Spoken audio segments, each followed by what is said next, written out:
یاجوج ماجوج کون سی قوم ہے اور یہ کہاں موجود ہے؟ اللہ تعالیٰ اس قوم کو کب کھول دیں گے اور زمین پر کیا ہوگا؟ اس موضوع پر ہم اس ویڈیو میں تفصیل سے بات کریں گے۔ تمام دوستوں سے گزارش کرتے ہیں کہ ویڈیو کو آخر تک ضرور دیکھیں اور ہماری خصوصی دعا میں شامل ہو جائیں۔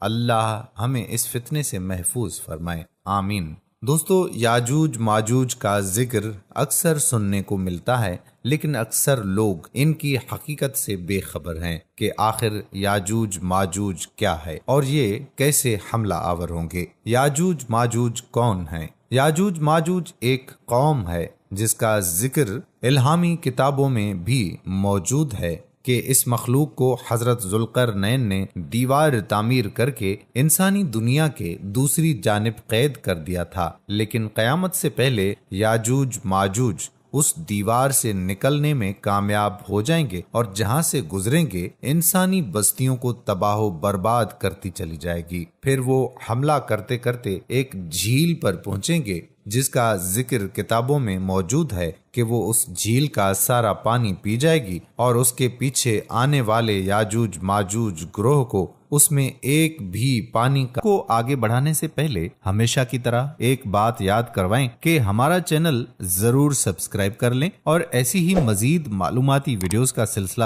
جاری رہنے کے لیے بیل کے آئیکن کو بھی پریس کر لیں۔ اگر آپ بھی ہماری خصوصی دعا میں شامل ہونا چاہتے ہیں تو کمنٹ میں اپنا نام تحریر کریں تاکہ آپ کا نام لے کر دعا کی جا سکے، کیونکہ دعائیں تقدیر بدل۔ ایسا محسوس ہوگا جیسے یہاں کبھی کوئی جھیل تھی ہی نہیں۔ اس جھیل کا نام تبریہ ہے اور یہ بحیرہ تبریہ کے پاس موجود ہے۔ جھیل تبریہ اسرائیل کے شہر تبریہ میں واقع ہے۔ یہ اسرائیل میں سب سے بڑی میٹھے پانی کی جھیل ہے جو 21 کلومیٹر لمبی، 13 کلومیٹر چوڑی اور 43 میٹر گہری ہے۔ یہ وہ جھیل ہے جسے آج اسرائیل اپنے لیے معتبر سمجھ رہا ہے۔ وہی یاجوج ماجوج کی منزل ہوگی جس کا ذکر قرآن مجید نے 1400 سال پہلے فرما دیا تھا۔ یاجوج ماجوج دراصل کون ہیں اور یہ کہاں رہتے ہیں؟ مولانا حافظ رحمان نے اپنی کتاب قصص القرآن میں اس کا ذکر کیا ہے اور قرآن مجید کی سورہ کہف میں اس کا ذکر موجود ہے۔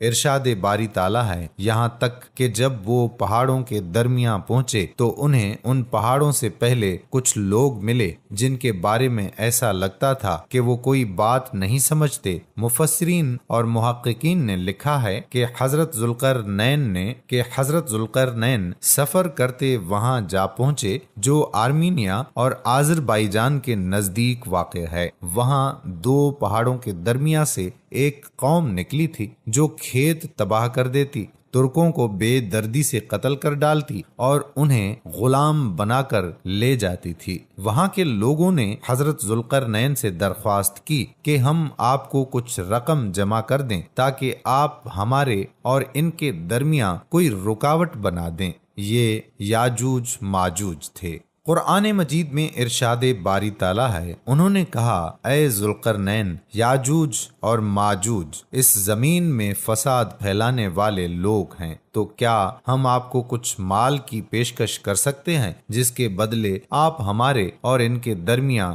کوئی دیوار بنا دیں؟ اس پر حضرت ذوالقرنین نے جواب دیا کہ اللہ نے مجھے جو اقتدار عطا فرمایا ہے وہی میرے لیے بہتر ہے، لہٰذا تم لوگ میری مدد کرو تو میں تمہارے اور ان کے درمیان ایک مضبوط دیوار بنا دوں گا۔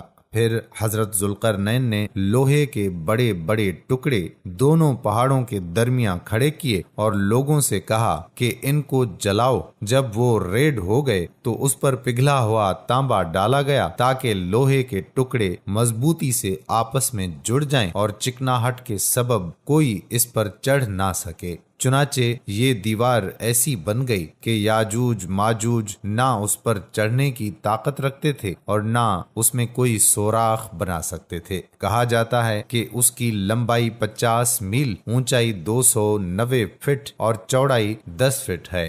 محققین کے مطابق قرآن مجید کی گواہی سے ثابت ہوتا ہے کہ حضرت ذوالقرنین نے پہاڑوں کے درمیان سفر کیا۔ اس پہاڑی سلسلے میں ایک جگہ بہت ہی بلند ترین پہاڑ ہیں جن کے درمیان وہ واحد راستہ ہے جہاں سے آیا جایا جا سکتا ہے، مگر یہ راستہ مکمل برف سے ڈھکا ہوا ہے، اس کے اندر لوہا اور دھات موجود ہے۔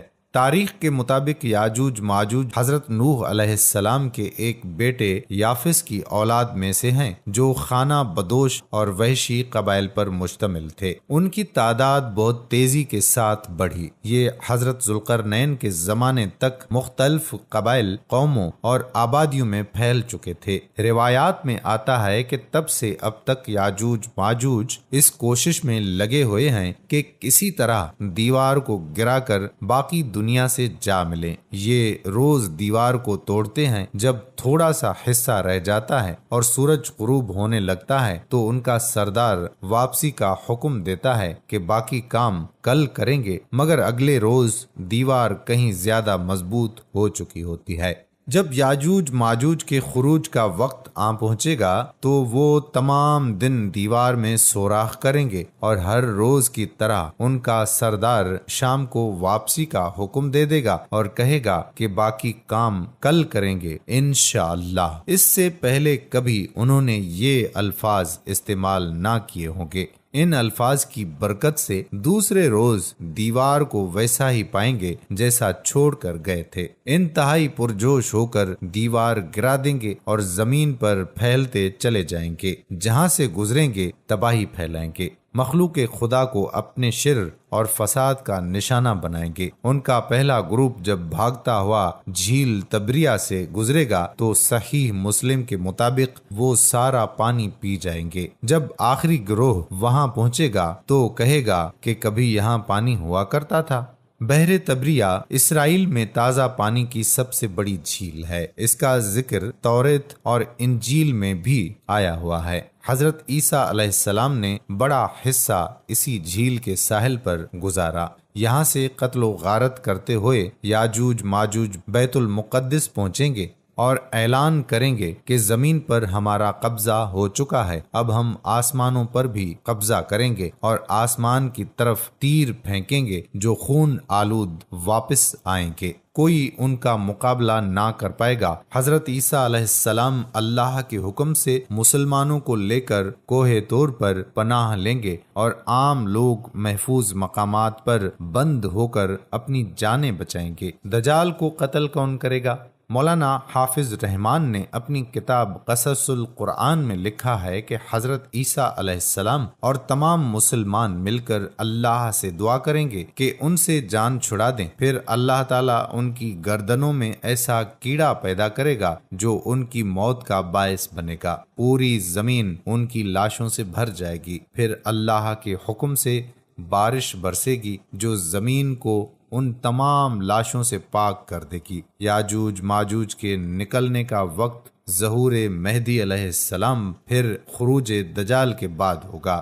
اس وقت حضرت عیسیٰ علیہ السلام نازل ہو کر دجال کو قتل کر چکے ہوں گے۔ ان کے نکلنے کی ایک علامت بحیرہ تبریہ کے پانی کا تیزی سے کم ہونا بیان کیا جاتا ہے، جس کا حدیث مبارکہ میں ذکر بھی ملتا ہے، اور یہی وہ وقت ہوگا جب قیامت قریب ہوگی۔ اللہ پاک سے دعا ہے کہ ہماری دعا اپنے رحم سے، اپنے کرم سے قبول و مقبول فرما، کی ساری پریشانیوں، تکلیفوں اور بیماریوں کو دور فرما اور صحت تندرستی عطا کر۔ اے میرے پروردگار، اپنے پیارے محبوب حضرت محمد صلی اللہ علیہ وآلہ وسلم کے صدقے پوری دنیا میں جتنے لوگ وفات پا چکے ہیں ان کی مغفرت فرما، انہیں قبر کے عذاب سے بچا۔ جو بیمار ہیں یا پریشان ہیں تو ان کو اپنے کرم سے معاف فرما اور ان کی بیماری اور پریشانیوں کو دور فرما۔ اے میرے اللہ، اپنے پیارے حبیب صلی اللہ علیہ وآلہ وسلم کے صدقے تمام گناہوں کو معاف فرما اور ہر کام میں کامیابی عطا فرما، اس کا نصیب کھول دے۔ آمین ثم آمین۔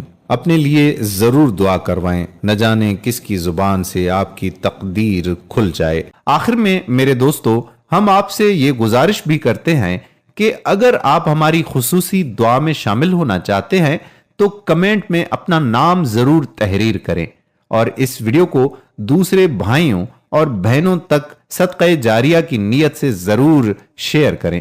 آپ سے اجازت چاہتے ہیں، انشاءاللہ تعالی پھر کسی اور موقع پر ایسی اسلامی معلوماتی ویڈیوز کے ساتھ آپ سے دوبارہ ملاقات ہوگی۔ تب تک کے لیے اللہ حافظ۔